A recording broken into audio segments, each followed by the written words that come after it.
how they totally beat us up. I'm the big brother, and so like me and her have like a little arrangement. So here, see, this is where I'm evil and where she's evil, right?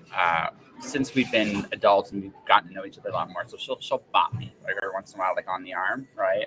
So and then I'll tickle her as a response mechanism to that because I'm evil that way. So we came to a little compromise. It's like she doesn't hit me, I tickle her, right? It's a nice, simple arrangement, right? But no, man, I love her. I love her to death. She is, without a doubt, one of the best things in my life. I'm sure your brother would say the same thing about all of you, right? Right. He probably would choose. He probably would choose his daughters more at this point because they probably. Well, he doesn't have kids. He doesn't have kids yet. Yeah, he has nieces now, not kids. So yeah, okay. So I think he has. Yeah, no, it's still right now. If he ever gets kids, though, they will own his soul. That's just how it works, and that's the way it should be. Right, that's just the way it absolutely should be. But anyways, so Lucy Leitner, did I get that right? Is it Leitner? Yes, you did. All right, woohoo! I'm almost good at this. Don't tell anybody, okay? Absolutely nobody. But how you doing today? I'm good. How are you? Serious, super. Like we've been making terrible jokes at each other for like the last thing. I mean, our biggest, I think, more serious topic was which of our siblings was the toughest in our families. And I'm kidding.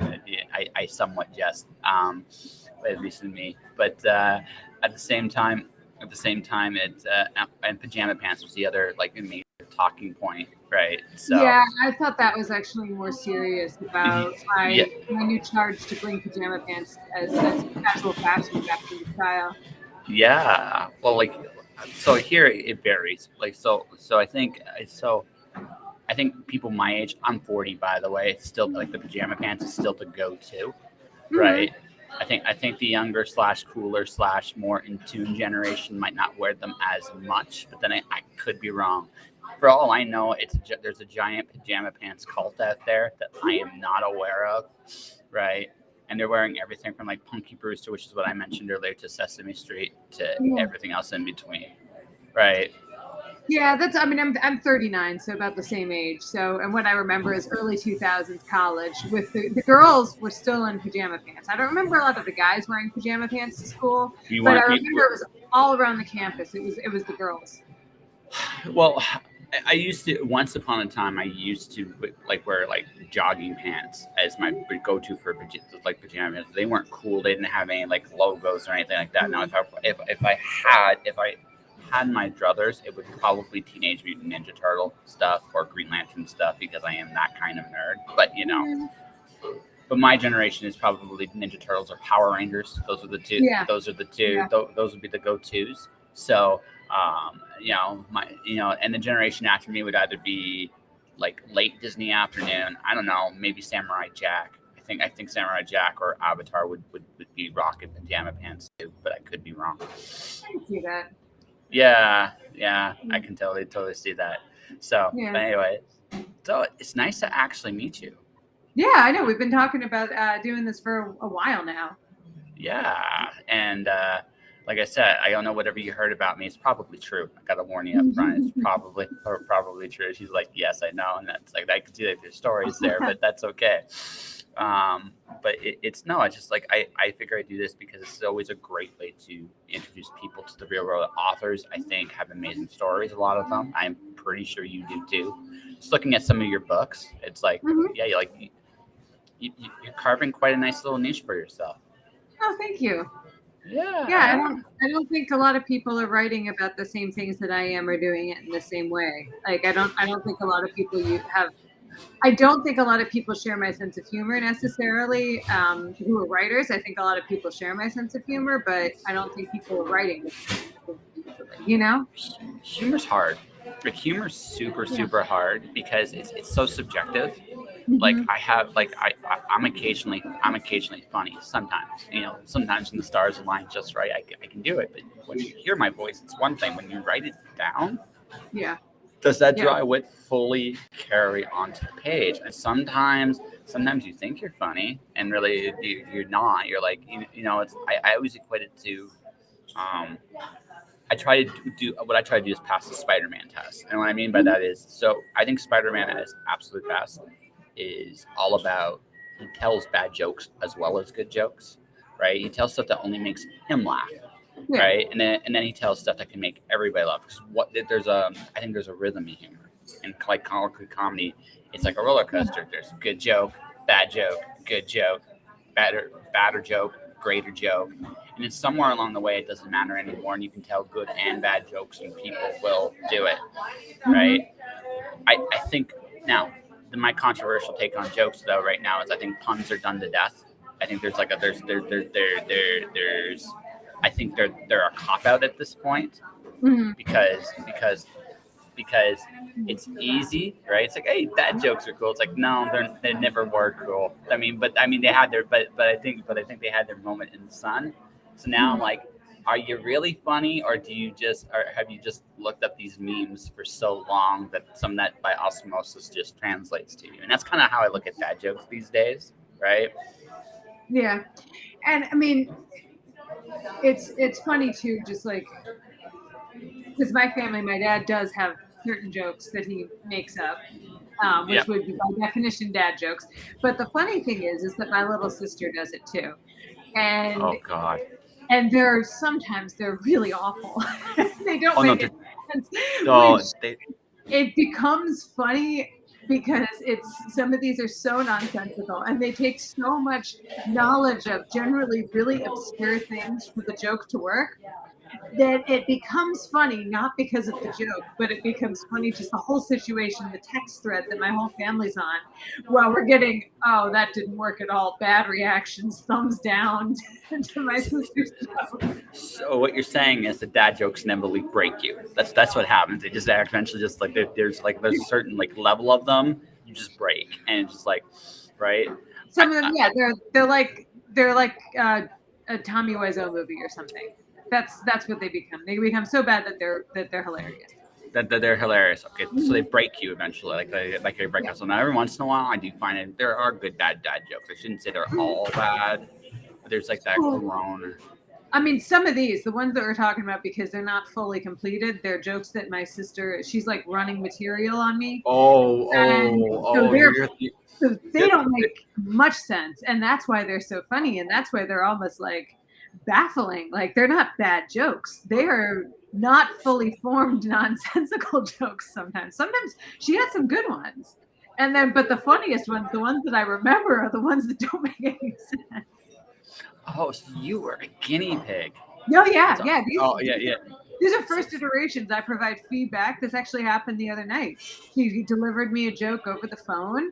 I didn't know. I didn't really understand it. I didn't like. There were. It had to do with a moose, but I read it like a moose, like the forest animal, where she meant like the moose, like the dessert.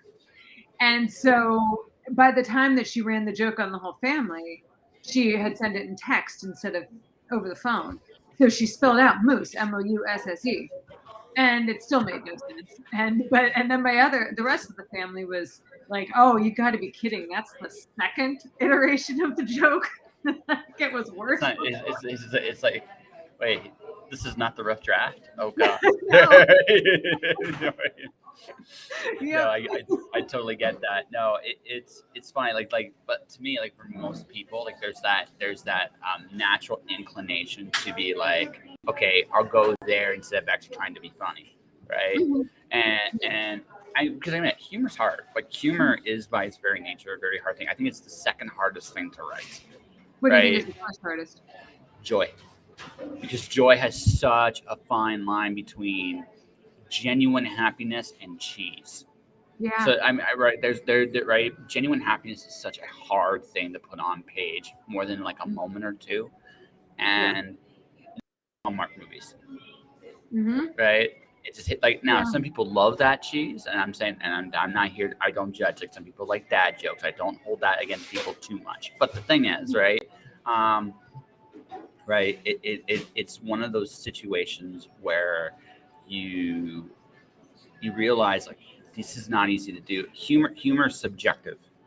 Yeah. Laughter, I mean, but we all have like our humors. I think people with good sense of humor have a pretty good ability to handle life because they come to a an epiphany, I better laugh at this or I'm just going to cry. And that builds up your resiliency and your resolve. And so, but there's a sense of conflict in the joke, right? That darkness and that light. And I think with joy, there is no conflict. It's just a moment of something that's really, really pure. And like that's why dramas are so popular. They're easy. Hey, I have a problem.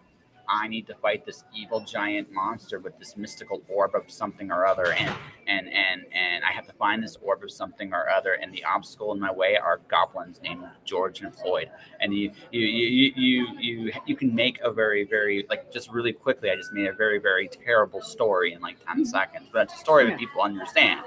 An obstacle, a conflict, and how do I resolve the conflict, right? Poor George and Floyd, but that's okay, right? So I mean, but that's the thing, right? It's one of those, like, that's it. And humor has a conflict too, but it's not as like good or evil. It's, can I take this very dark moment sometimes and find a way to make it funny, or can I put a situation that we've all connected to in real life, right? And can kind of like, okay, can I make this connect with people, right? And humor being, because it's so subjective, that's not, you don't always hit that hole in one with that connection, right? So it's hard, right? That's why I think, like, actually, I think one of the strategies is you need terrible jokes inside good jokes, so that way you can actually go, oh, grow, and it's like, okay, that's better. And then, like, it's almost again, it's that music note roller coaster thing, right, where you take people up and down, up and down. Good stories do this too. There's good moments, there's bad moments, there's happy moments. So, like, in my current novel, I have a female version of Parker. She's a parallel universe version of the Night Witch, and she's hunting down evil knights of the round. She used to be a stone cold killer. So there's like a moment earlier on. It's like, this would be so much easier when I was a bad guy. I just killed them all. And there's just like this like temptation. Like, you can just see that little dark humor. Like, I could just do that, and it would be over and easy and wonderful. Problems would be solved. Yeah, it's simple. But I can't do that because I'm trying to be a good person. Fuck, right? Yeah. It's right-ish, good-ish person, right? But that's the thing. Like, there can be a joke in that, right? A little bit of a dark humor to cover the fact that she's trying to deal with the fact that she once was one of the worst psychopaths in the world, right? And she's trying to, quote unquote, rehabilitate, if such a thing as possible. Right? That's a very important, like, that's a cool moment, and I do that, and I dress it up in humor. Right? You can have those moments, right? And also, I think I blame Alana Andrews for this, because Alana Andrews kind of taught me how to do some of that really dark shit as kind of funny. Russian humor is very, very dark, I think, by its nature. But but that's the thing, right? Sometimes the joke hits, sometimes it doesn't, and I think that's what makes jokes really interesting and humor really interesting to write. But I also think you have to be really good to do it well. I think, like, when I look at writing, I look at someone like Terry Pratchett or Kurt Vonnegut, and I think they're geniuses, right? Right? Because it's like they're actually funny and profound. That's the other thing too. I think great humor usually has a profound truth buried inside it, and that's why it resonates so well, right? And that's what the best jokes do. Yeah, that's what I have trouble sometimes feeling like. I remember seeing something on TikTok recently. It was like a TikTok comedian, and he was making these jokes, and it was a whole bit about CrossFit. I coach CrossFit. I'm very, involved in the gym and everything all the time. He went on a whole thing about it, and there are so many funny things that you can say to make fun of people at the gym. Yes, you can. None of what he said was accurate. Like, none of it was. And so it's like, and people are laughing because they don't know, but like, you can be like, I'm Jewish. There's a lot of comedians that make hilarious jokes about Jews that are actually accurate to my, like, weird little observations that I'm like, that I'll laugh at, of course, if they're true. And that was the thing. That's why this comedian on TikTok bothered me. I was like, there are so many things that you could say, but what you're saying isn't based on any truth. So it's not funny. And I think that's when people will get offended by it, if there's no truth to it. If there's truth to it, then it actually resonates. It might piss some people off, but that's what makes a really good joke. The problem is when it's not based in any sort of truth or reality. Then it's just easy. Then it's just making fun of people or making fun of some sort of, which isn't actually a good joke. Like, you know, George Carlin never did that. Every single joke that George Carlin had always had truth to it. Yeah. And you might not have understood them all sometimes, but they all did.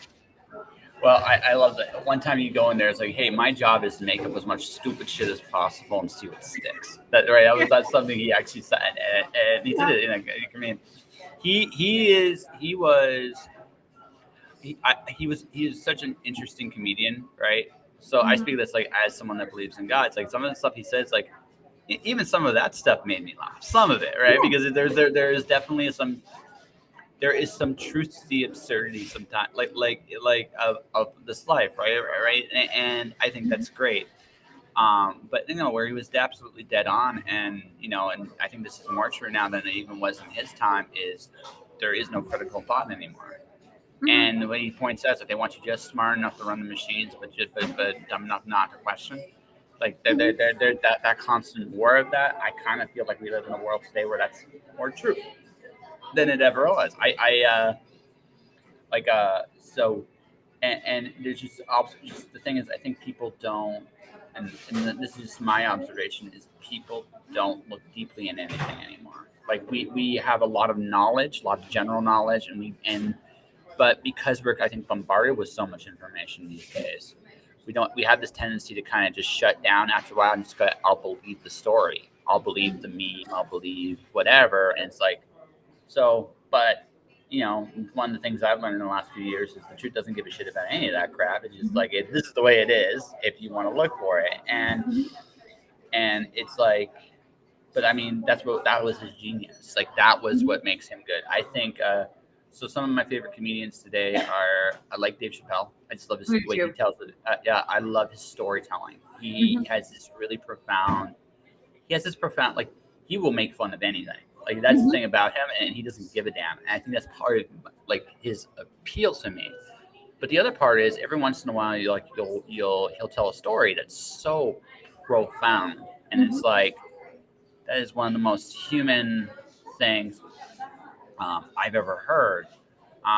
He has a lot of controversial trans jokes, but my favorite story he tells is about one of his trans friends that was I very remember that. That was the most recent special. Yeah, it was.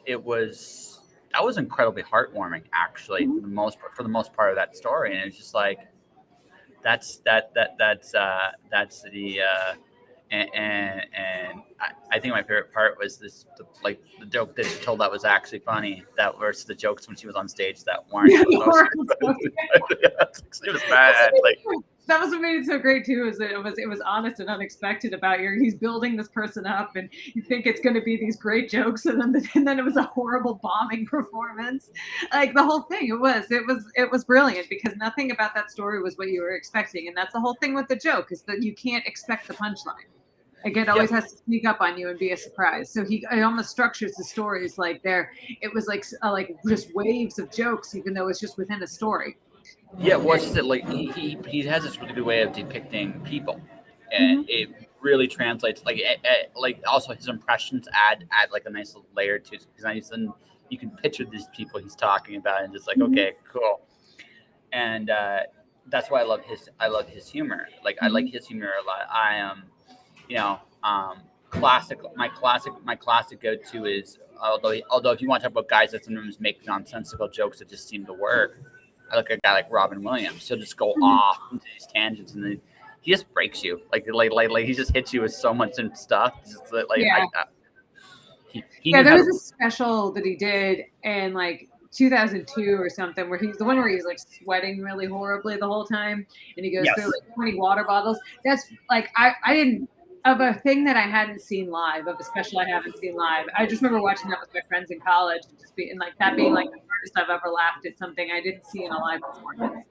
Because it was just rapid fire. It just kept going. Yeah, he has no off button. Like that's the thing. Like he just never had one. And it just and the thing is it was almost all funny. Like right? I like that's a guy that just knew humor so well. That was just like really, really good. I actually watched not too long ago. I didn't realize he actually was on Friends.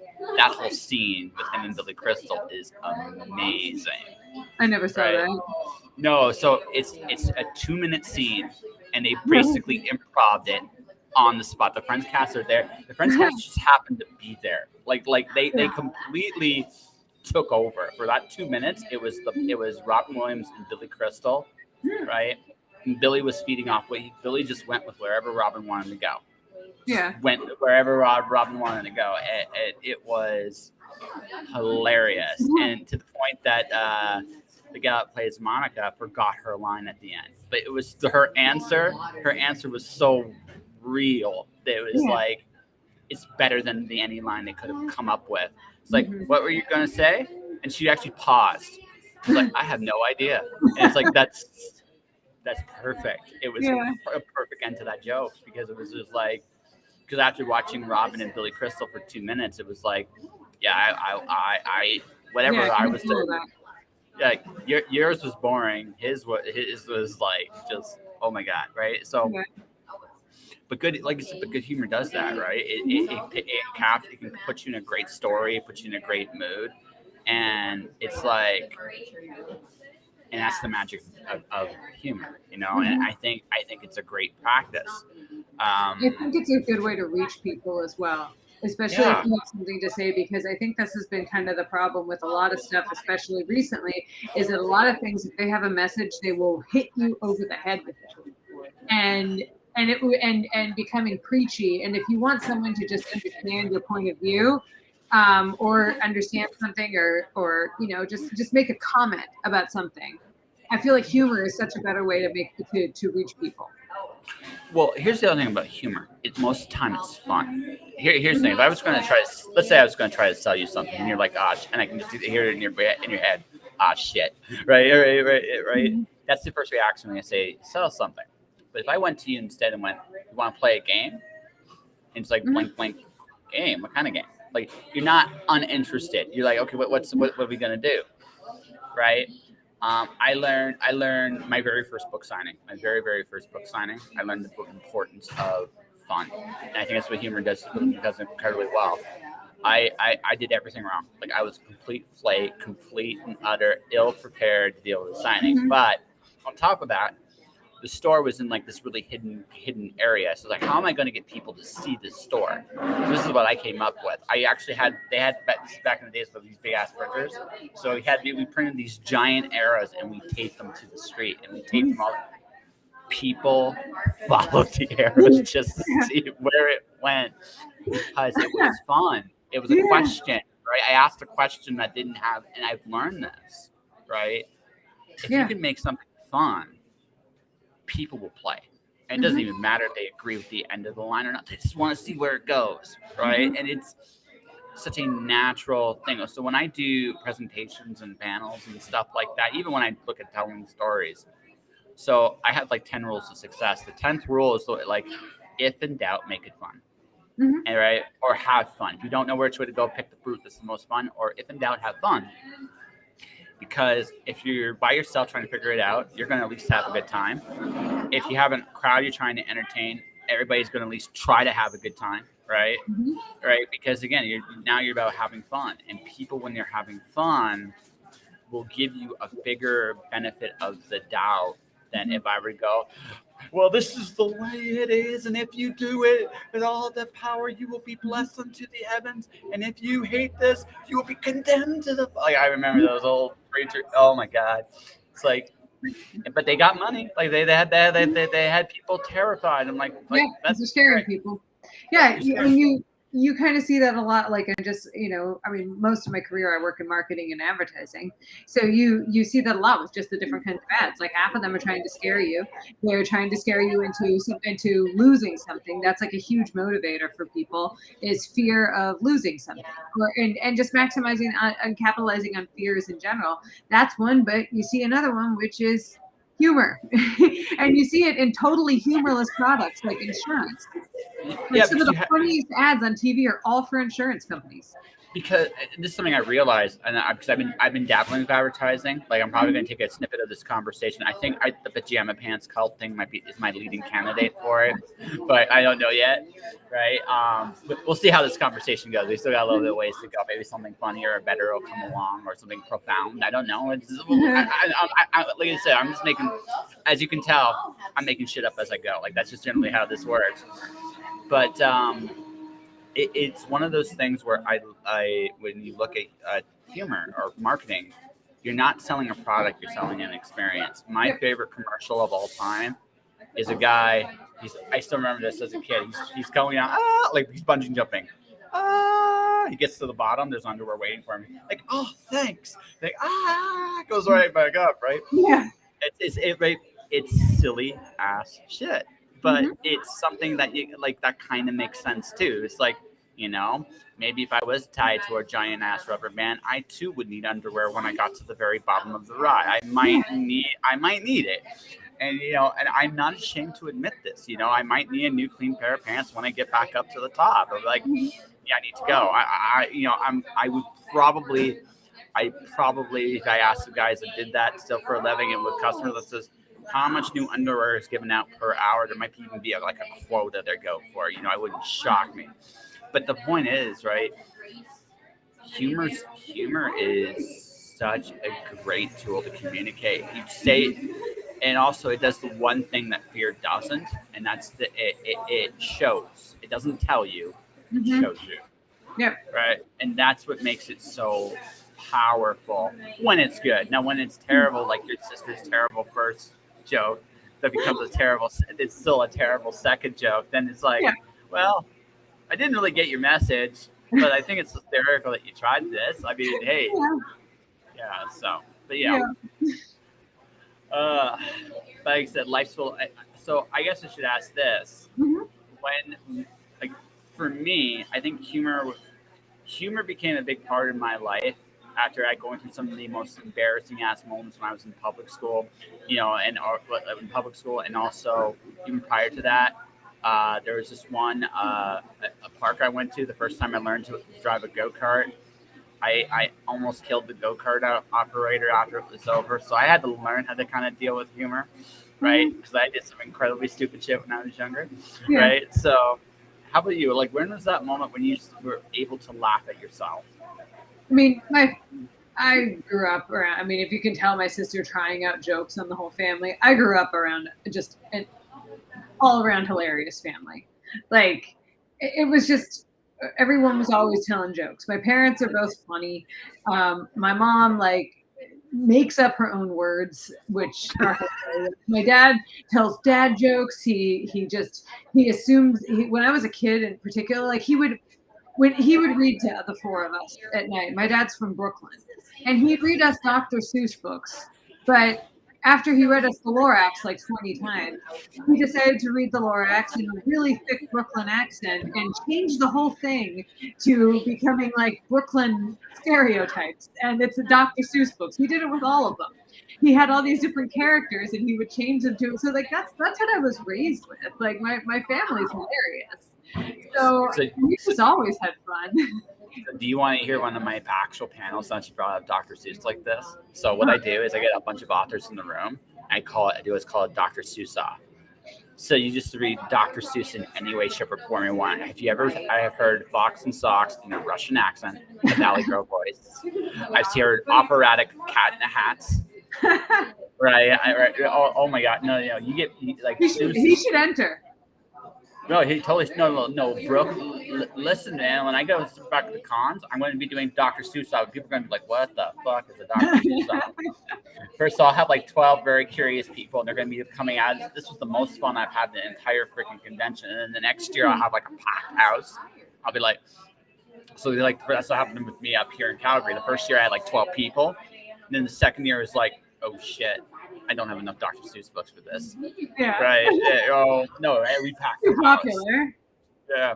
That's awesome. Right? Yeah, no, because again, you make it fun, people come. Right. That's it. It's not hard. It's not hard. Right? Exactly. I mean, you don't want to just sit there passively listening to something. People want to participate. Well, no, do want to participate. It's like here's the other thing too. Like I hate I hate PowerPoint presentations. I actually loathe them. Because I don't, and this is going to sound very counterintuitive to people watching. When I go to a presentation, I honestly don't give a shit too much about the information. I do to a point. I need to know what's going on, but I don't want to look at a fucking graph. I think people just general rule of thumb turn off when they start looking at it. It's like, shit. Got it right. Now, if you can tell me a funny story and give me information to boot, I'm in. Yeah. I'm far more in, and I'll actually remember what the heck he talked about, instead of me going in one ear and coming out the other. Yeah, I think it's different with, I mean, in terms of memorizing information. I feel like the charts and graphs are just throwing the information out at you, which no one is going to remember in detail, which they're giving you. But if you do things through storytelling or something interesting and much more immersive, people will have a far better actual understanding of it than just memorization of facts. Like you see that a lot where people have a lot of things that they can memorize as facts, but as you were saying at the beginning, kind of no deeper understanding of it.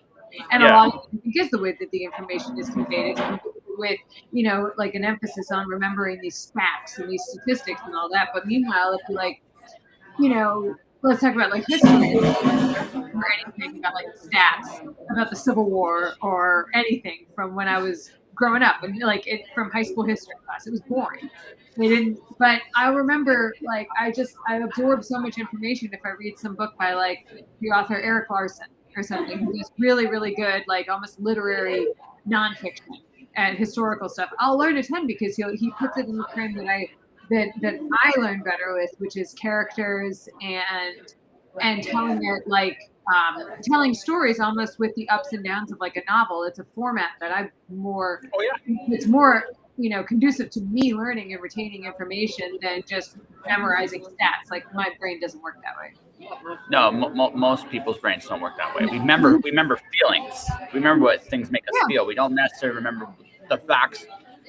Like the statistics don't. Like I said, the statistics don't matter unless you actually understand the context of where they come from. Yeah. Right? You just don't. Like my favorite take on the Civil War. My favorite, right? And this was a really cool idea that was presented in a book that actually isn't about the Civil War, but it's an interesting concept. It's the rise of oil and how it changed the nature of work, right? Before you were talking about manpower in the terms of how many people, like the old joke, how many slaves does it take to turn on a light bulb? There's the underlying truth to that is, right? When we're talking about the way of life we live, it takes a lot of power to make that work. If you really sit there and think about it. Yeah. Well, oil made it accessible in theory to everybody, and the people that were fighting it, right, were people that had a very old way of using power, and that was slavery, right? So if you look at the Civil War as a precursor to the start of the Industrial Revolution, because of the nature of how power was changed, that's a much more interesting look at the Civil War than Abraham Lincoln, the fight versus General Lee, and like this battle of blah blah blah, and right now that's not. And also in that look, you kind of see the same conversations that have been had. Any time that there has been some new technology introduced, is every time it's changing the workforce. And you've seen it, like the same conversations that we're having now with artificial intelligence, with the same conversations they were having then with, anything involving the Industrial Revolution replacing human jobs. Yeah, no, it's the same conversation in a lot of ways. It's the same conversation in a lot of ways. We can do more toys now, and I mean, in some cases, I think in terms of today, I think it's going to be a lot more cultural based, right?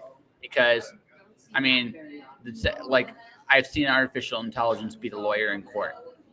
I mean, that if an artificial intelligence can be a lawyer in court, we're probably screwed. Just honestly, if they can bullshit better than we can, we probably have a problem. But the digression on that is.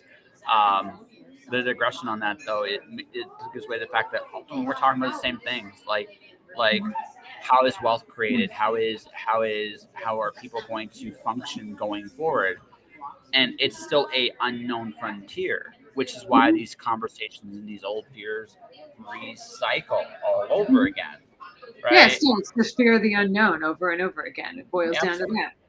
Yeah, exactly, and that's a much more interesting conversation than oh my God, like Bill Gates is at it again, or oh my goodness, look at Elon Musk and his rocket ship. Because those tend to come from a lot of people who, as you alluded to before, are very wrapped up in being informed. And Yes. when you're chronically just consuming news, you completely lack the context of of everything that has happened before that, and that can help explain these things, and make sure that it's not this, like, that you're not just repeating the same things over and over. That's one thing that you will see over and over is everything. Like, I work in a lot of my work is in the health and wellness industry, Okay. and one thing that we'll see a ton of is um, is the low carb, no grain, no carb. The Yeah, people yeah, at the cutting edge of wellness are huge proponents of not eating any grain because of everything that we learned from the 50s to the 70s, when the food pyramid came out with 11 servings of pasta and bread a day, and the simultaneous rise in obesity. They now say, well, this is obviously that we eating grains has been a huge reason for it, and we know now that grains are bad, and fat, which we thought was bad before, is actually good. And then yes. they gung ho the opposite direction. But what's so fascinating to me about it is that, wait, shouldn't the takeaway have been, we're always learning, and we're always learning new things, and we're always evolving, and everything that we knew yesterday is going to be wrong tomorrow. So you guys have clearly not learned anything. You know that you don't, in the back of your mind that it's only a matter of time before we understand that it wasn't this, or that we'll learn something else, or new evidence will emerge. To me, like, this, that's what's so crazy about it, is like, is this obsession with the here and now without ever realizing where we came from, and how you can put this in context of history repeating itself, because it does. People make the same mistakes over and over. No, so it's interesting with the health. My dad's a naturopath, so so he studied ancient diets Yeah. because he wanted to see why they worked. Why did they work? Right? I mean, and and I think the other thing about today, I think the big difference about today is, right, we used to be, I think, back in our day when the clouds did not talk to me back. I actually I we were a little bit more moderate. We had that, at least that extremity was there, but it was a little Mhm. less pronounced. Yeah. Now, I mean, I think our auto default setting is just batshit. I think that's just right. That's just the default setting now, Yeah. and I'm not sure when that happened exactly, but I drink more now, so maybe it all balances out. I don't know. But it's extreme in every regard too. That's what Yeah, people always miss. People always are like, "Oh no, extreme politically." It's like, no, no. Like, I'm mostly on, it, like, wellness stuff, and it is, people are well, extreme, one direction or the other, when it comes to body image, when it comes to that, and any of it, diet, all of it. no, and I actually blame advertising for this. I Yeah. actually do blame, and the reason I blame it is so advertising by its very nature. Like, but again, I grant you, compared to you, I am probably a novice. But this is what I've noticed: the very most of the time when you see an ad, the very first few lines are about dividing. Are you my audience that I'm looking for? It's usually the first couple lines are a discernment of that, of Mhm. finding your audience. That's all it is. Mhm. It in itself is a harmless skill. But what has happened now is that harmless skill doesn't just apply to ads anymore. It's in everything. So what happens is, so instead of having that rational discussion, right, are you this person? No, get out. And that's usually that, and so I think that's why we have the default. I blame the techniques that ad copy created that are now everywhere, and I Mhm. did right, and where it probably just should be. Can you just sell a product like that? That's all it should be, but that's not what we are today. Mhm. Um, but yeah, no, that default, that extremism is what yeah, it eliminates nuance Mhm. discussion. It eliminates the ability to, again, to critically break down any issue, right? Yeah, because it always puts it in an emotional state, Is- instead of having logical, rational discussions. These Yeah, things are really emotionally charged, and which has been kind of, which is something that happens on social media in the first place. It's why outrage content performs so well on Facebook, yes. and it's why, anything that evokes these emotions. That's why so many things are negative. They evoke much stronger emotions than positive ones. So you are put in this if you're spending a lot of time on social media, which basically everybody is, you're already put in this like emotionally charged arena. And then so you're already in a place where you're kind of being worn down to make decisions based on emotions, which is when you're easier to sell to. So advertising for this. Yes. So like it's something like I said. So there, where the like I do micro content for video ads for authors and stuff like that because I figure people. So that's what I do. So yes, I'm part of the problem too, and I know it. Right? I know it deep down. But no, But you're not selling people something that's harmful. That's the thing, is that like a lot of these things that people are selling that are harmful are coming from people who need to make content. That's their thing, is that they need to keep churning out content. So a lot of times, a lot of the things that will come from them are things that are going to be detrimental, because when you put out that much content, there's going to be a lot of bullshit on there. But like, that's why I think too, like I sell vitamins, like, you know, they're really good, high quality products. They help a ton of people. I don't feel bad about writing ads for those, you know. No. Books, No. you know. Yeah, no. But the industry is interesting because I've again, because of my view from the outside, and I can look at. So, the medical industry might be the most corrupt thing I've ever seen, right? Yeah. Might be the most corrupt thing I've ever seen. The nutrition industry is like a 50-50. I think there are like 50% of the people there genuinely want to help people, and 50% of the people there genuinely want to just make money. Yes. Right. And I think that so it's funny when I go into a vitamin store, I'll ask for things now, like I'll ask for a certain nootropic or a certain thing, and I'll watch the customer service go glass-eyed as I start talking about the benefits of benzoacetamine, and they'll be like, how do you know this? And then they just leave me be, because it's like, I know, because I know my shit. They leave me alone, and that's my favorite thing to do. But no, but the thing is, right? Like doing this, like this is open bullshit. Like what I'm doing on this show, but it's not harmful. We're having an engaging conversation about whether, like, we started with pajamas. Like I mean, right. I mean, that's where we started. So I mean, right. But going to what you're saying, where I absolutely agree with you. No, like even 2 years ago, we're not gonna go great in depth. It's a repeat. It's a repeat of what's happened in 2016. It's a repeat of what happened in 2004. It's a repeat of what happened in 1976, 1994. I've seen the same pattern over and over and over again, to such a point now that I get like where I get frustrated is, am I the only one seeing this, or am I going stark raving mad, right? And that's where I get to, and then it's like. And then I had this really big giant epiphany about, I'll say, early this year. The majority of what people seem to care about on this social media is not relevant at all. And to then that's most anyone.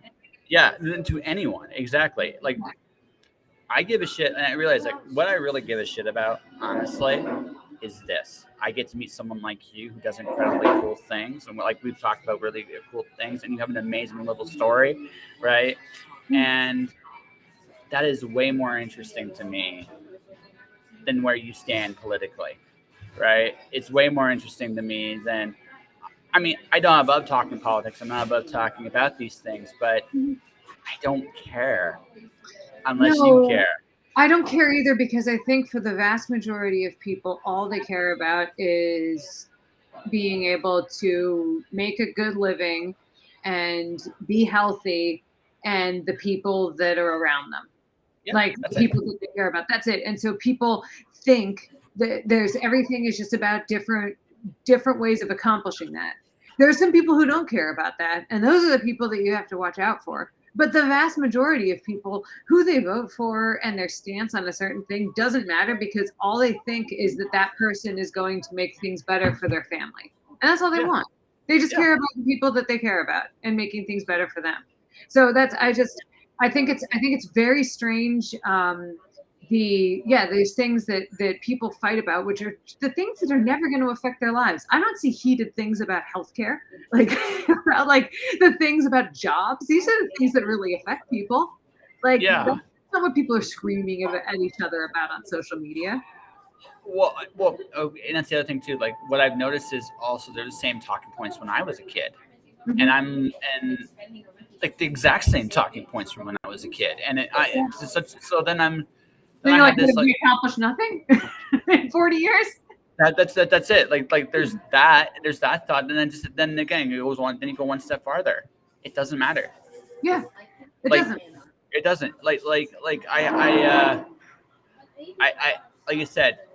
I think like some things that are happening are horrible. Like we've been talking about the whole school shooting thing. But then when I hear right, that's terrible. Yeah. But when we're talking about the exact same thing, I saw when I was a teenager Mm-hmm. and nothing's been done, then I have to conclude that we're doing it wrong. And that's because that's it, because we haven't changed anything. I'm just concluding that this same talking point, this same argument is meaningless. You're just squawking. Yeah. That's all we're doing. And when I said that, I pissed some people off when I said that. But that's the truth. Like, it's not that I don't think it's horrible or not horrible. It's not. That's not the point. Mm-hmm. But we're going about it the exact same way. So again, it's one of those stark raving mad moments where it's like, wait a minute, I've heard this before. It Yeah. went nowhere. Yeah. Why are we still here? And then I had an even then I had the last really big epiphany, and this is what I ultimately realized. People don't know how to fix these things anymore. Yeah. And because people don't know how to fix these things anymore, they're going to go back to the same old insanity that their parents did because they don't know another answer. Mm-hmm. And then if that's where we're at, I just had this like moment. It's like, then why are we even bothering to do this? Mm-hmm. Let's not waste time. Yeah.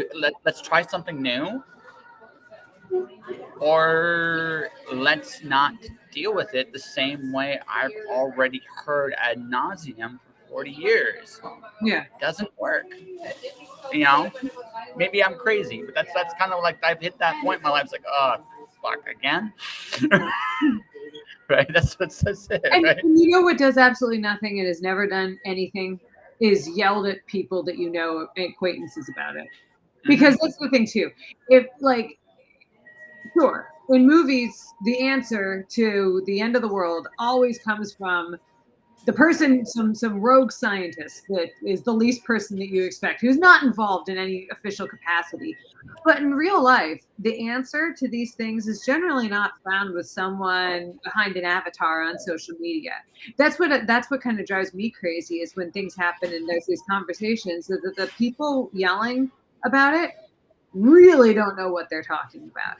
And that's just that is the least productive way that you can handle things at all. It's a bunch of people with different viewpoints, none of whom know what they're talking about, yelling at each other. And I Yeah. feel like that's the majority of what I see any action being taken after this is not action. It's just like it's just egos. Yeah. No, that's it. Right. And by the way, and I've had discussions with people where we've disagreed and had a nuanced conversation on this show. It's great. I don't mind that. But that's a much more different outcome than me going to, well, I'm right because I see things this way, and you would just go like that to me as a response, and nothing gets accomplished. It doesn't make any sense. I would just rather go, okay, you think it goes like this, cool. I think this goes like this. What beer do you like? Yeah. And Because neither one of you are going to solve it. What do you guys need to do? Like, you're gonna pay for millions of dollars for a cable marked ad campaign for your solution? You're going to go petition your local officials? Like, is that going to happen? No, it never does. No, it's so like or if you're gonna, or we can make a difference. Like I just said, I'll go buy you a beer or ice cream. You just basically quoted one of my favorite political philosophies: is that everybody needs to believe in something. I believe I'll have another beer by Fear. Do you know that song? I don't know that song now. Oh, you should listen to it. It's great. I quoted it. It's a big inspiration for me, but it's by Fear. It's from their album from 1994, 95, and it's called I Believe I Have Another Beer, and that's literally what the song's about. Yeah, because I'm more likely to change your mind or have a conversation where we at least come to some kind of compromise Mm-hmm. in a place where both of us are going to have a conversation in some kind of, and be willing to listen to each other. We still might not agree when it's over, Yeah, which is fine. but which is totally fine. But we'll understand each other, and Yeah. that's progress. That's Yeah. actually real, genuine progress. That's what progress looks like, folks. Peace, Yeah, love, and understanding. Yeah. because then you see the person as a person, not just Yeah. the enemy. Yeah, exactly. That's it. That's it. And like I said, I don't necessarily need to. I don't necessarily. And then the last thing is, I don't want to put you in a box. Mm-hmm. You're an intelligent woman with your own ideas about how the world works, and you have a lifetime of experience that's led you down this particular pathway. Now, I'm not saying again I'm going to agree with everything you say, but it comes from somewhere. Yeah, So there's a lot of thought behind it instead of just emotion. yeah, exactly. Mhm. Right. That's right. So I'm not gonna I shouldn't just callously dismiss you because it's a different point of view than my precious little idea. Yeah, My, which I mean, I like reading. I like reading and understanding other people's ideas as long as they're thoughtful and honest. what? So the pandemic taught me my ninth rule and my 10th rule. My ninth rule Mhm. is be detached from all outcomes, and the reason why I think that's a very important thing is like this was a shock to my ego. I know this is going to be this was shocking to my ego in particular. I could be wrong. I know it's a shocking, wonderful epiphany, but I'm wrong about things, and not just little things, big things. I'm Mhm. wrong, and there's nothing wrong. And no pun intended. There's nothing wrong with that. Yeah. I don't see the whole picture of the world, but I'm more amenable to change, right? If Mhm. and when I can acknowledge this thing, because now it's like I'll be open to another idea, right? That's not just my own. And when you attack my ideas, you're not attacking me anymore as a person. Mhm. You're just saying, I think your idea is crap, but Yeah. I still think you're cool, Mhm. right?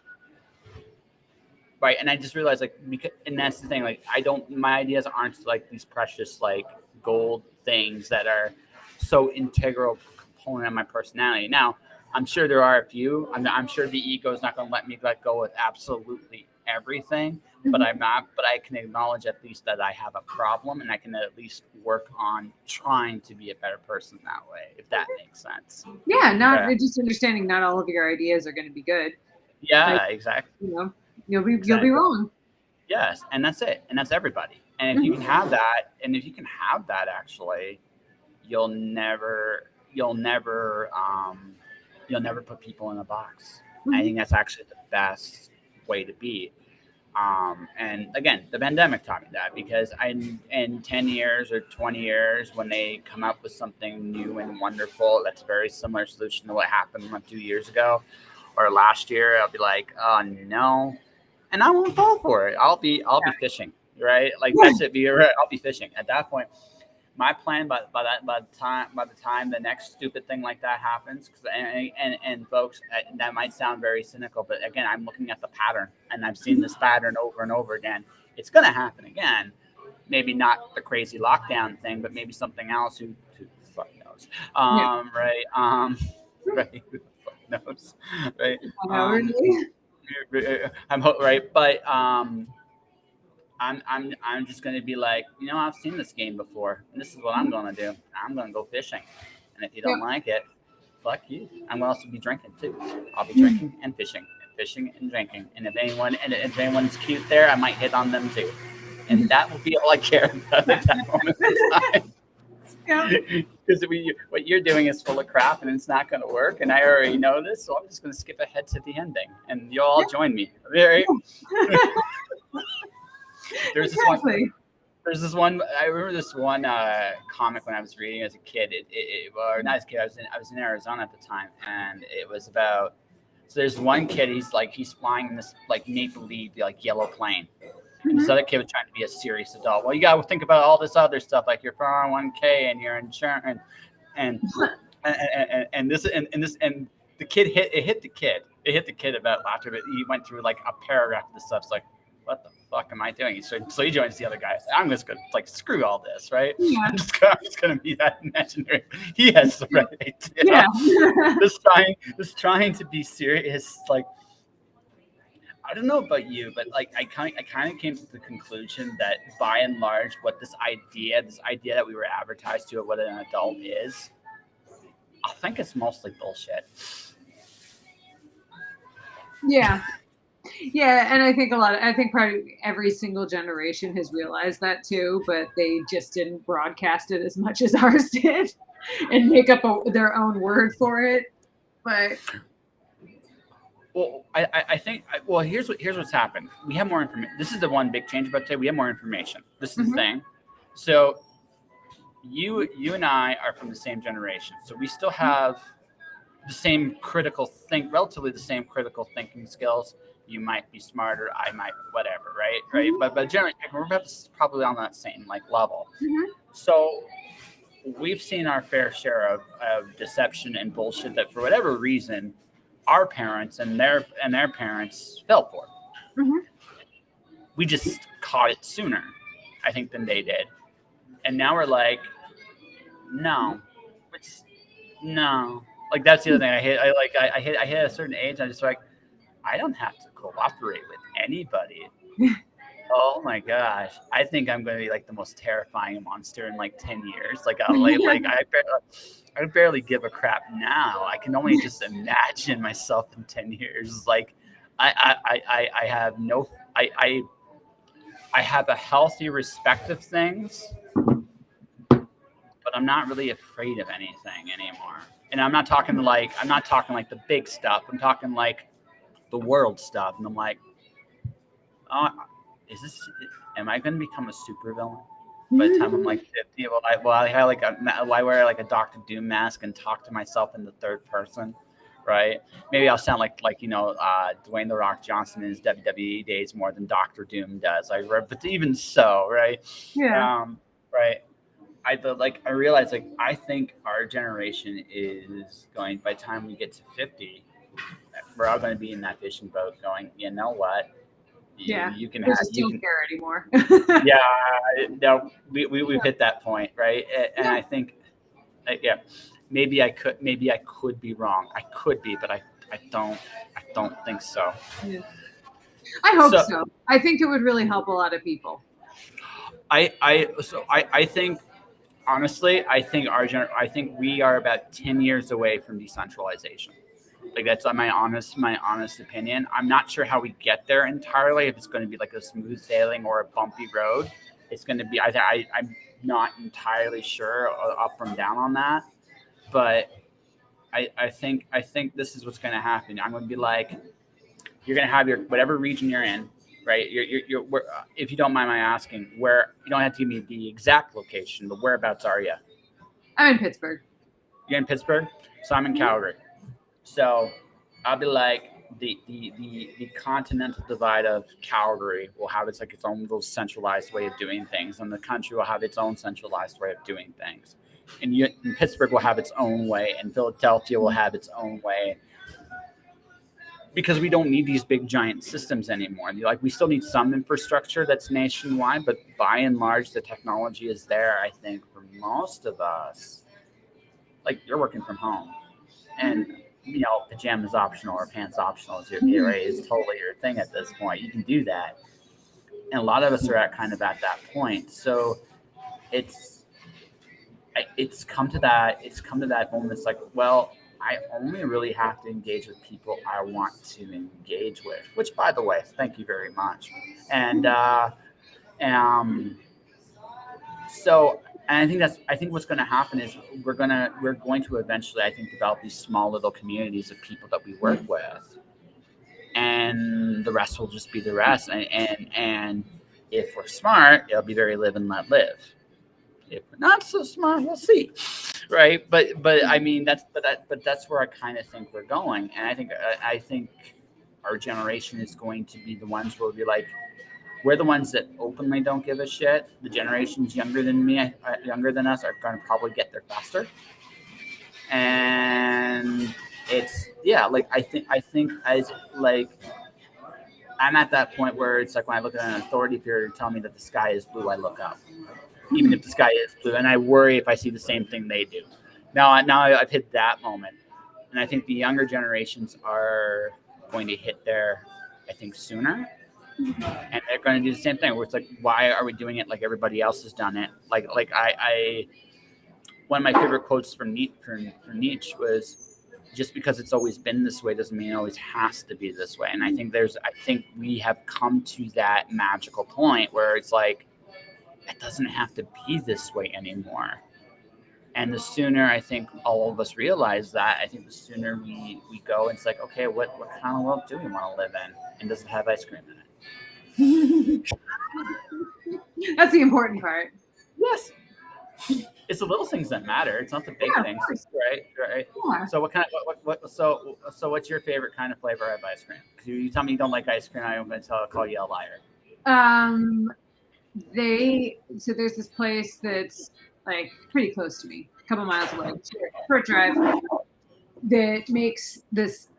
It's almost like a blizzard, but it's way better because, as I've realized, Dairy Queen ice cream doesn't have any taste, but this place has like real good vanilla soft serve ice cream, and they make it like a blizzard with these local chocolate chip cookies. It's amazing. It's the best. So hypothetically speaking, when I get like don't hold this part against me. So I'm going to come like this mystery machine van, like style van with my logo on it. I'll probably be traveling the country at some point. So what I'm going to be like both countries, because and again, I openly just don't give a shit anymore. So there's lots of ways for me to move around and do my thing. But one of my little things, I'm going to take the horn. This might be my terrible thing. So it's going to be a regular horn for most of the time, but every once in a while I'm going to have the option to switch it to ice cream music with the old ice cream. Oh, that's going to be cruel. Not if I actually have ice cream. That's not good. Okay. If I have no. If I'm going to do it, yes, I am going to get a little bit of a sense of humor out of it. I am that asshole, but at the end, you are going to get some kind of ice cream out of it because, yeah. Because I was going to say that would have really upset me as a child. Yeah, no. Although if I do make you run for the ice cream truck, if I do come by, I will definitely You might want to beat me up afterwards. I will probably chuckle at you, but I will at least. Right. We really sprint and really work for it. Yeah. That's okay. That I find fun. If you make the kids like really run as fast as they can, and then you just come to a sudden stop, I'm cool. Yeah. No. The plan is I'm going to have fun. They're going to look at my van and say, that's not the ice cream truck.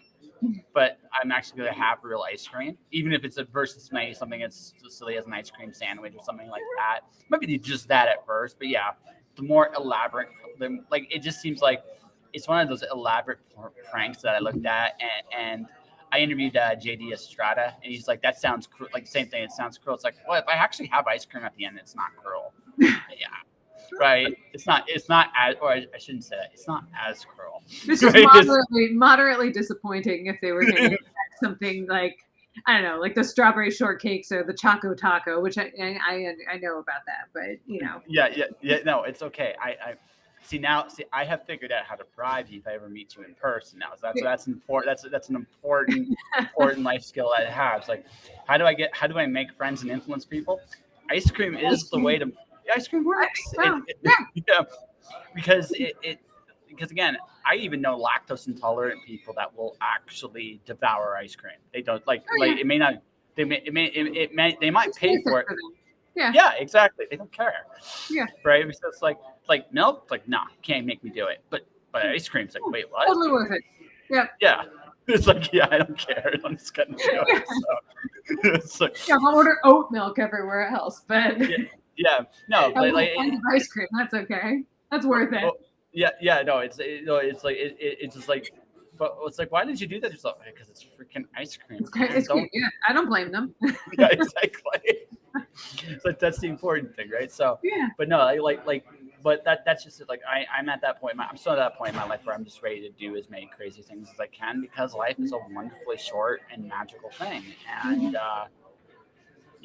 That's kind of what matters to me. It's like doing the fun things, like making that imaginary ice cream truck that might make you run really, really fast. And you'd be like, I hate you so much. Here's ice cream. Don't hate me as much. Yeah. Also, again, looking at you with all the big muscles you got, I don't want to mess with you. You probably like turn me into like a pretzel. I can just see it now. What kind of hey, balloon draft? But it's one of those things. But anyway, we should probably talk about writing a little bit before we wrap Sure. up. Yeah, absolutely. Yeah, we probably should. I hope you've had fun. I hope Yeah, you've had fun with absolutely. this. This is very cool. Good Yeah. conversation. So, yeah, how? Okay, I guess the magic, like, it sounds to me like your family was kind of magical. So and I imagine that your father reading Dr. Seuss in a Brooklyn accent probably inspired your writing career a little bit. I imagine, right? Yeah, my So mom read to us too, just like, all the time. Her mother was a librarian. My mom's an avid reader, and yeah, so we were just always raised around books and reading. yes. So then somewhere you started making up your own stories then? Yeah, so I don't know if you might know what this is, but very few. I don't know anyone that's ever heard of this, but so we had a really early Apple computer, like a really early Yes. Mac. And I want to say probably like 1987, 88, 89, something like that. Ooh. Really early. I'm gonna guess 89, and the 89. reason why the reason This I'm gonna probably say didn't that. exist then. No. So okay, so this is gonna sound like a really cool like elementary school moment. So I moved around a lot as a kid. So what happened was, when I was in grade 1 and grade 2, Mhm. right? It was the Commodore 64, and you remember the old like dial up and all that stuff, or, like Yeah. that we had to get into that. But there was a gap between the Commodore and the Mac, and there was a computer called the Icon, Okay. right in the middle of that. It didn't last very long Yeah. because Macs were, let's be honest, Macs were better. Yeah. But it was like around 88 was the Icon, Okay. and So like let's so it's like, so I'm guessing. So now, folks, you can quote me on this. I'm going based on what we had in my school at that time, see. but I would say 89. It was 89. like 89. You might have gotten 88. Depends how awesome your education board Yeah. was. But No, this was home. This was okay, at home. yeah, This wasn't at school. Yeah, we didn't have Macs in school. Like yeah. but we had this. My dad bought this thing, and we had, and he bought me a game. It wasn't really like a game. It was like a creative art program, I guess. It was called Monsters and Make Believe. And what this thing was is you Okay. basically had all these different templates, and it would be like a room, like a living room or a parlor or a dining room or something. And then you could construct monsters from body parts. So it would be like you'd have bodies, you'd have legs, you'd have heads, you'd have like arms, and you'd have lips, and you could make the whole face on the monster, and you could put them in this setting. And then so that was the top part, and then you would have like it had like a word processing program. So on the bottom of the 8.5 by 11, you could write a story about it. So I would spend hours sitting on our old Mac, which probably ran really slow, making monsters and then writing stories about them. So I, I did a lot of that. of course you did. I was like 5 or 6. I did a lot of that. We still have some of. I found some of them at my parents' house a couple of years ago, of my stories about the monsters. So I was mostly monster focused. I read Shrek when I was probably in like second grade or something, and was obsessed with it. I don't think people even know that that was a book before it became a movie, but I read that. I wrote like a Shrek ripoff story with illustrations and everything too. So mostly it was like monsters that I wrote about. I had a lot of like monster stories and things like that. We do like we'd have big Halloween parties, and I would have stories written about like or stories made up about like all these things in the haunted house. So I had like oral storytelling that I would do. It was always involving like monsters or horror things. So it was very, very singularly focused. And so, yeah, just kind of my entire life, and my parents always encouraged it. Like my parents, they're the ones. I didn't like go to the store and say I want this monster program. My dad just came home with it and installed it on the computer. So they were always very supportive of it. And then yeah, and then I started realizing I was pretty good at it in college. when I took a couple writing classes because I didn't know what I wanted to do. I enrolled as an art major at Pitt and just started like, took some classes and was like getting really good grades on writing assignments. And I took a creative nonfiction class, wrote something, and the professor was like I wrote it like in a couple hours. I was really hungover and forgot to do the assignment, and I was like, oh wait, this is due it like by the end of this day on Sunday. And I wrote it. It was funny, and professor gave it to the whole class as an example of something that was good. And that's when I realized I'm actually good at this. I really enjoy this. And then yeah, that was kind of when it started. And I didn't start writing fiction until I was like in my mid-20s. It hadn't even occurred to me to do it until I had a story idea that I came up with. And then that's why I started writing horror stories. Okay. So I had an aside because when you talk about putting monsters together, I suddenly had this vision of Slash. That was like early Minecraft. Like I like that. Like for you, instead of building buildings, you built monsters. But also, right? So I have to ask this as an aside. Were you a big giant Lego fan too? Not really. Like we played with Legos, but no. I was wondering. I was just asking because yeah, it just seemed like you really enjoyed building stuff. Building things. Yeah. Right. Creating things. I was actually a really big fan of also on the computer the game Sim Tower, which was a big Mac only game, and it didn't have the boring stuff like installing sewage lines and like SimCity did. This was just all glamorous. Tower. I spent so much time. I've spent a lot of time playing that, but mostly making art, making stuff. Like, yeah, my friend and I built a guillotine for no reason when I was in my early 20s for Bastille Day. Just figuring out how to do it. Like, we did that. Now, kind of my thing is more like recipes and things. I like to try to figure out how to create things. Like I do this as part of social media for my work, where I'll do healthy versions of like classic like seasonal treats, like things like the Starbucks peppermint mocha. I figured out a way to make a protein shake with no added sugar of a Wendy's that tastes like a Wendy's Frosty. And I'm working now on recreating the pumpkin spice latte for fall social media content. So it's just kind of things like that. I like deconstructing things and figuring them out. So I feel like that was the thing with the guillotine too, was like, okay, here it is, like let's figure out how to make this. So I was my dad's guinea pig for that kind of stuff. So yeah. Oh my god. So one of my last stories, like this was me in like my mid-20s in Arizona and Phoenix. The last time I lived with my dad, and he would make these like absurd concoctions, and I'm like he finally figured out how to make this stuff palatable.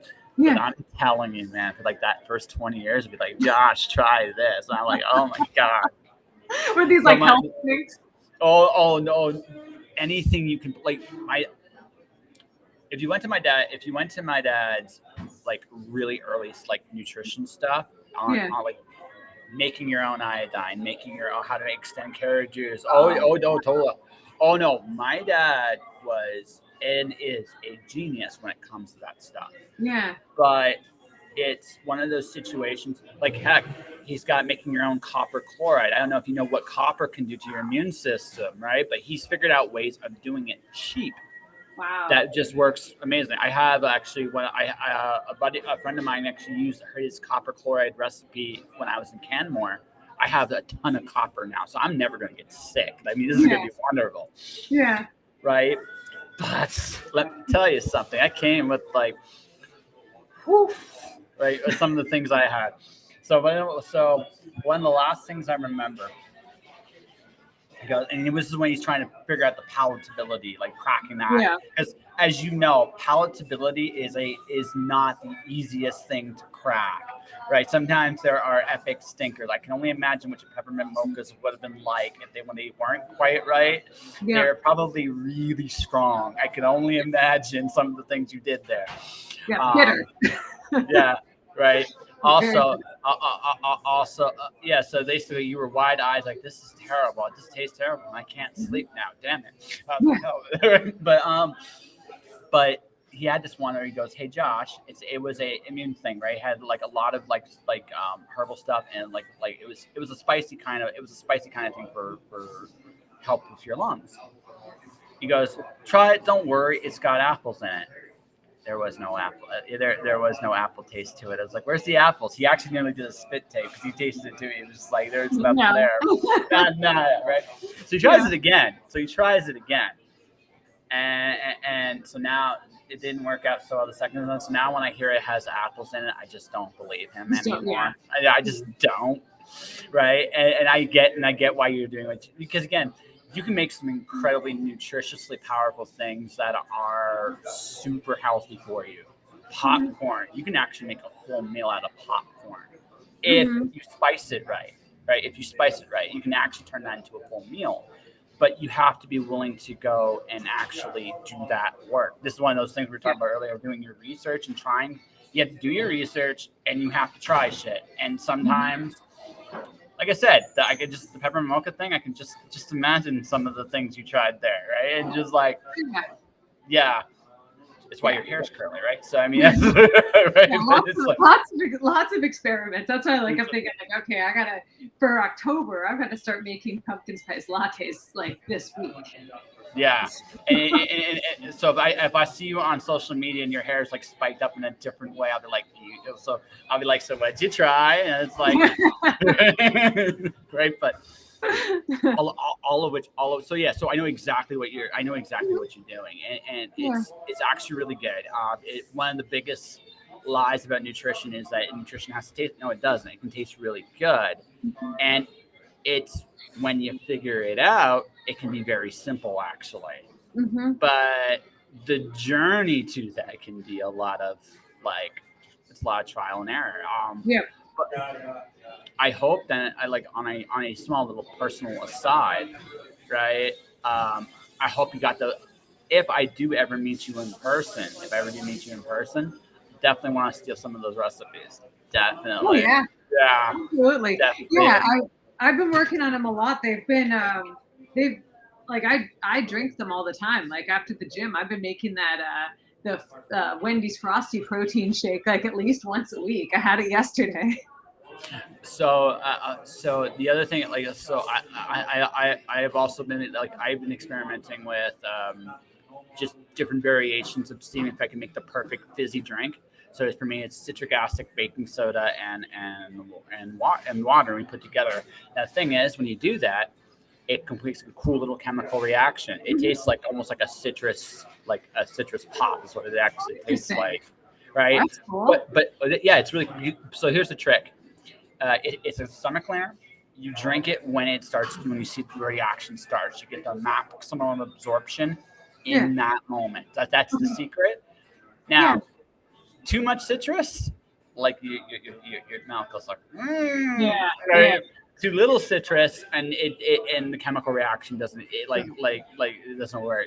But so it's playing with those right little amounts. But for when now that I'm older / I don't know if you would call me wise, but we'll say now that I'm older, I do make it a point to do a little bit more maintenance than I used to when I was younger, because I like my mobility, the fact that I can actually still run and dance, right, and still able to do all the things I did when I'm 20 and not be sore as hell. Or I want to keep that up as long as I can. I got mosh pits to get into, so I don't want to be one of those guys that has like a crooked little question mark spine. So no, maintenance is important, and all of which to say that there is a palatable route to all of this stuff. So if I ever meet you in person, we'll have to play recipes, and I'll give you a link to my dad's channel when you're done with a little caveat. Some of what he's talking about will probably drive you nuts, but some of it, he's gotten into nanotechnology and using technology to actually use it for medicine too. And some of that's really cool. Yeah. But I don't he's definitely gone down some rabbit holes too. Yeah, that makes sense. Yeah. Yeah. So passionate people are bound to do that. Yes. Anyway, I know that's a big giant tangential aside. So going back, we gotta get back to at some point. So you do like humor, horror, and murder monsters. Is that your whole thing? No monsters anymore. I think I wrote it up about that when I was a kid. Mostly it's like like satire horror. So it's kind of weird. It's I don't really know what it can be compared to. I would say that like something like Chuck Palahniuk is much more of a big influence on me than like Stephen King for horror. For writing Interesting. like yeah, like I actually like I'm not I like reading all sorts of different kind of books. I'm not like any sort of like horror fanatic. I really don't read that much horror. Like books I loved. I just read Max Brooks' De-Evolution. I just loved it. Like I love stuff like that. I love new interesting takes on it. I don't necessarily like reading like a lot of genre stuff where it's kind of the same things, the same tropes that I would come to expect. So like I would say that like that like Chuck Palahniuk is probably like my biggest influence. Um but I like yeah, that it's weird. A lot of my stuff has themes with like wellness and technology and media and yeah, I usually think of I, like a concept before like a character, you know? I'm not surprised because again, just based on our hour and 20 minutes of conversation, which I have thoroughly enjoyed. Thank you, me too. Uh, um, doesn't shock me those things you care about because they sound like they're big things of your life. So, Yeah. yeah, so it makes sense. Um, Horror. So for me, like my big influence, if I had to pick just one, would be Ray Bradbury. Hmm. I love Bradbury. He has this Yeah. like so I'm doing I started drawing. I don't know if you've seen any of my drawings and stuff on my Facebook page. I'm actually doing my first graphic novel. Oh, cool. I never thought I'd do it. Yeah. Right. All right. It's probably going to be like in terms of art style, it's definitely not going to be the greatest thing ever. But that's not the point. Like it just fits the story I'm telling. Yeah. And yeah, like it's a huge Bradbury homage. Like because again, the stuff that I read as a kid that shaped my worldview was him. Uh, yeah, I read like Charles Dillon. I was into the genre. I was into the genre stuff because I was the big comic book nerd, like stuff. So now I think the thing I'm a big fan of is the Japanese light novel, and I like in terms of the structure of it, I think is brilliant. And so I want to be the dime novel dude, right? And the reason why I Yeah. want to be the dime novel dude because I think this is what I think. I think I can say some profound shit, but I also think I'm funny. And so I'm going to pick a format that allows me to be both without actually overstaying my welcome. Because I, like you, I don't want to have a preaching to the pulpit and give me my Yeah. collection money kind of thing. I don't want, I want to make you think, Mhm. but I also kind of want to make you have fun too. And that's kind of like that, yeah, Exactly. Yeah. yeah. And that's where I'm at in my life. Mhm. Like think about it, make your own conclusions, and then Yep. join me fishing slash drinking slash whatever it is I'm going to do with my the rest of my life. Absolutely. I am 100% with you. That's exactly what I want people to get out of it as well. Yeah. So then at some point, and so then at some point in the future, fishing, drinking, and ice cream. Yeah, probably. Yeah, that's the right order too, I think. Yeah. Well, we can drink. Like, thing is, if you drink, or maybe we combine the ice cream and the drink into one thing, make an alcoholic ice cream. Yeah, that would probably be really good. I think I've had some like whiskey caramel ice cream before, and it's been pretty delicious. I've combined ice cream with Bailey's. It is Oh, that's a super. good idea. Yeah, Yes. yeah. That's a You good. can't go wrong with that. Ice cream and Kahlua, like any of No, no, those. no. Yeah. It is a very, very good. To such a point that one of my girlfriends actually was sneaking in and making her own in the bathtub because I just showed her that. So it's really good. It's really, really good stuff. Uh, I hope you take this the right way. I definitely hope at some point we do meet in person. I'd love to have a conversation like this with you in person someday. Yeah, absolutely. I think it'd be a lot of fun. So, Yeah. yeah. Yeah.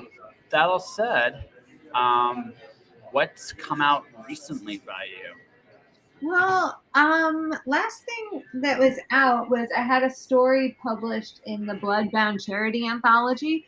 Yeah, it was pretty cool. It was one with it had a lot of good names in it, like Keelan Patrick Burke, Christopher Triana, Jeff Strand, Neil Gaiman actually had a story in it. So that was really cool. As my publisher, Bloodbound Books, released that one back in May. That's the last thing I've had out. I have a new novel coming out in October on October 18th. It's called Bad Vibrations. It's about a wellness cult that drinks blood and to like drinks each other's blood to attain optimal wellness. And when they have to relocate to a farm in rural Pennsylvania, they don't really get along very well with the locals. So it's about that. It's pretty short. It's just about a weekend there. And prior to that, I hope to release a short story that is in the same universe as Bad Vibrations. So I will release the short story. It's just not done yet. No, okay. Man, I wish I had another hour because that sounds like a really fascinating concept to talk about. Yeah, we can do this again and talk about all about that. Hold that thought until after the air. So, where can people find you if they want to find you? At Lucy Leitner, at Lucy.Leitner on Instagram and TikTok. Okay. Not on Facebook because I have so many Facebook friend requests that I am like at this point not approving any because like it's hard to gauge what's a legit request or not. So TikTok and Instagram are much better. Wow. Yeah, I really wish this was a longer Is there like a web page people can find all this information at? Yeah, LucyLeitner.com. Just my Okay. name, LucyLeitner.com. No, okay, yeah, I want to do it like that because I want to almost do like the trained professional kind of thing. Right here, see, look, I almost come on, Got you it. don't, yeah, the trained Yeah. professional thing right there, folks. Go check meet Lucy. She is a very, very, very smart and wonderful person, if I say so myself. So I will definitely yeah. And as we wrap this episode up, um, for anyone wondering, I make like video micro ads about your projects and yourselves, right? And this is advertising, and the advertising services are there. I make micro ads. I take video clips. I also make commercials. So you can definitely check that information out there if you guys want. And that'll do it for my first stream today. I actually got Heavy Mailman, Ash, Oak, and Thorn coming later on this afternoon. But to everybody watching, everybody listening, thank you for watching. Thank you for listening. Stay inspired. Keep shining in the dark. And I'll see you guys next time.